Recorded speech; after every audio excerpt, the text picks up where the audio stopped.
Everyone, welcome back to Founder Story. I had already had a great conversation with Michael D. Levitt, but he's the Chief Burnout Officer, global thought leader. He's talking about HR, burnout, workplace culture. These are things that we've gone through for decades, but since COVID, it's become really prevalent. I know I've dealt with it, my friends have dealt with it, whether you're a founder, whether you're in corporate, and he's also the top global podcast for thought leadership. Well, Michael, welcome to the show. Great to be with you today, Daniel. So why did you launch Breakfast Leadership Network? And why are you so passionate about helping people with burnout? I had my own personal burnout journey back in 2009, where over a period of 369 days, so just over a year, I had a heart attack that should have killed me. And then 17 weeks later, I lost my job during the Great Recession. And then my family car was repossessed. And then finally, my home was foreclosed. All those things happened to me in about a year. And all those things happened to me because I was burned out. I was making mistakes at work. I wasn't taking care of myself physically or mentally or spiritually.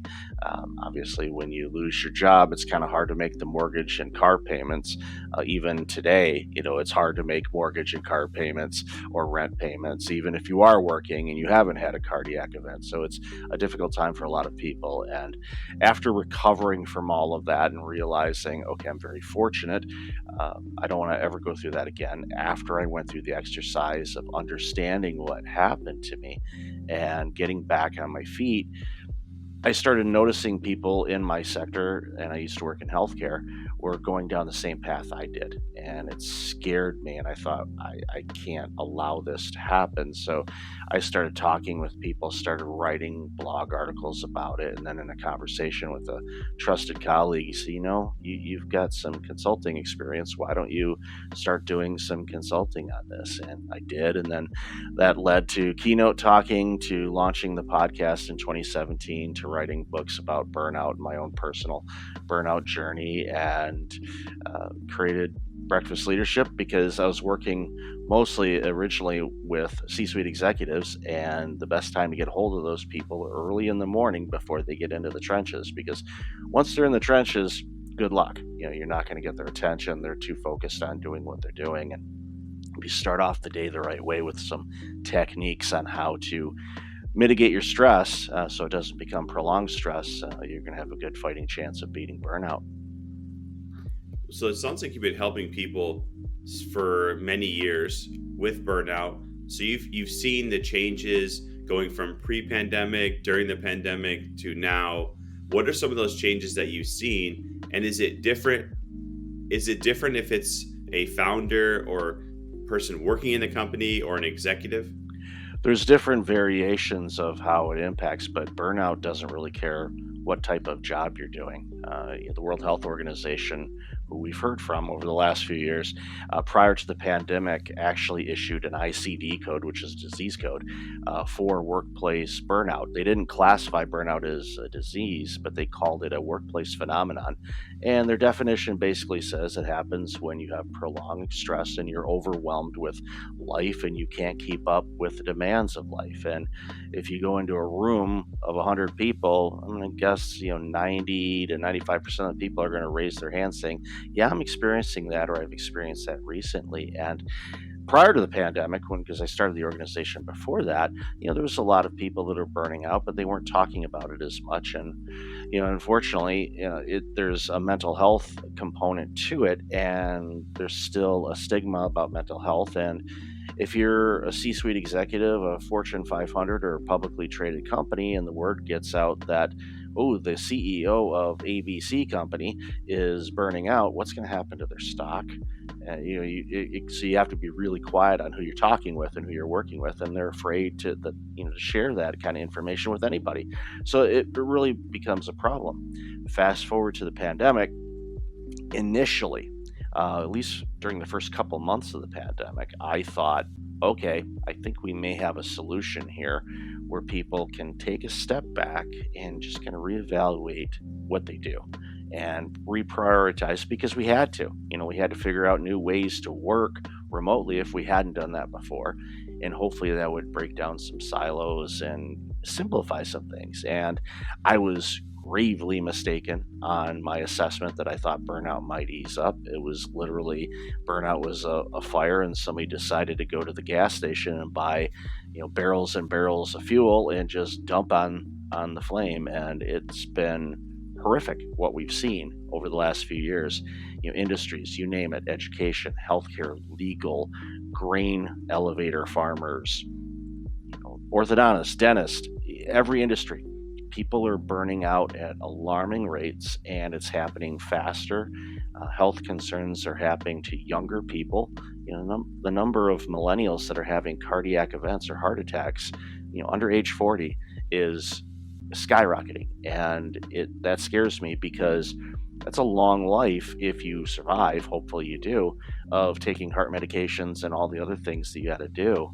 And it's like it's shortening lifespans. It's such a horrible thing. So the pandemic made it worse, and it frustrates me. And what I've been doing with organizations, and why I added the workplace culture and the environment, because it's the environment. If the environment is healthy, there's a fighting chance you're not going to burn out, because the stress will be managed.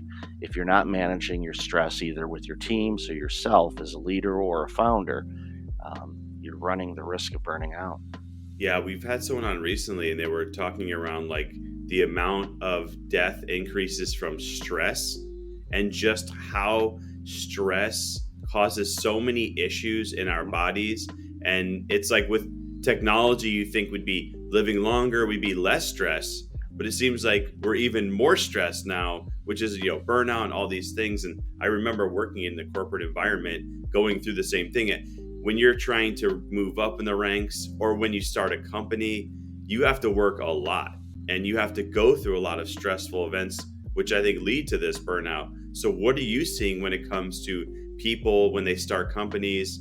And obviously, when you're in that startup mode, you're working a lot, you're working a ton, and that startup mode could lead for, could be a few years.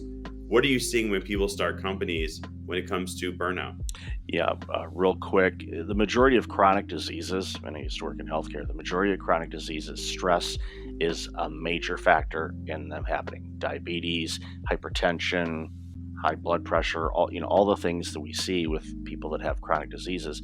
Stress is a common element. And if you don't know how to manage it, it can be problematic for founders and new business starts and solopreneurs and all of that.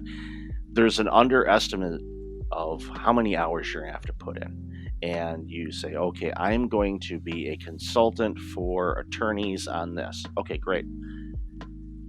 Doing that in the face to face and working with legal and talking with them about whatever you're consulting on is great. However, the running of a business, there's so many different things you have to do. You have to look at branding, online marketing, websites, hiring if you have enough revenue coming in to bring in people, outsourcing. Even with the new technologies that we're seeing now with AI, everybody's like, oh, it's going to make it simpler. And to your point, technology, and I think in many ways, has made things more complex instead of making it easier, because one, and especially with AI right now, we're overwhelmed with options and choices. We don't know where to even start. And if you subscribe to 2 or 3 AI newsletters, they're going to throw at you maybe 50 or 100 AI tools. So you're going to get overwhelmed and you're going to stress out just by the choices, the multiple choices. And a lot of entrepreneurs, unfortunately, try to do everything. And if you try to do everything, you're going to do nothing. You're not going to accomplish anything. So understand it is a marathon and not a sprint. I know in many cases when people launch businesses, they're doing it out of financial necessity. Maybe they were laid off or they're tired of working where they work and they're starting this on the side, basically. And sometimes people are like, I got to get this job going and running fast and making a bunch of money right away. The odds are against you in making a lot of money initially, unless you find something that is spot on what the market needs right now and there's high demand. If you find that, congratulations. That is rare. But you can make money in the long run, but you have to prepare and kind of get set up in a way where you can be successful along the way.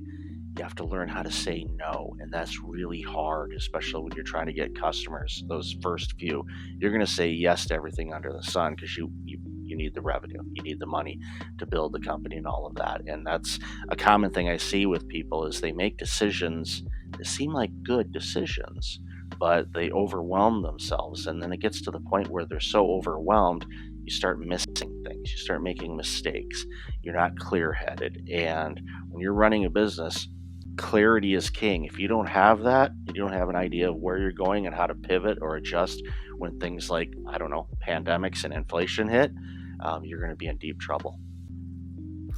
Wow, yeah, it's a lot. It can be, I think it's very overwhelming. Like you had just talked about, just everything is overwhelming. Like you're saying, it's advancing in technology, and then you have the economy, then you have to make money, and you have to provide for, like, there's so many things that we have to deal with internally, and working on those things can be very challenging. I think most people don't seek help, they just go through it, Right. and as you go through it, it just gets worse and worse, and it builds up. So I'm glad that you were helping people. Love the show that you have. So if people want to get in touch with you, they want to listen to your show, they want to get you for keynote speaking, they want to see about your consulting, how can they do so? Best place is go to breakfastleadership.com, and up at the top there's links to all kinds of different resources. They'll even get an annoying pop-up if they want a copy of my burnout proof book. I'll email it to them, and it's a quick read, and that's intentional. I didn't want to create a Tim Ferriss Tool of Titans mammoth book because that's only consumable in chunks. I wanted people to get through the book quickly so they can quickly make adjustments so they no longer burn out, because burnout robs society of everything. It robs people, it robs families, it robs businesses, it robs all of us of great products and services. So I'm doing my part to eradicate burnout and love all the help that I can get. Well, thank you, Michael. I can tell you're all about impact, and you want to impact millions of people. I can tell, and they need it. So I hope that they go and they check it out. And thank you for being here today on Founder Story. Appreciate it. Thank you.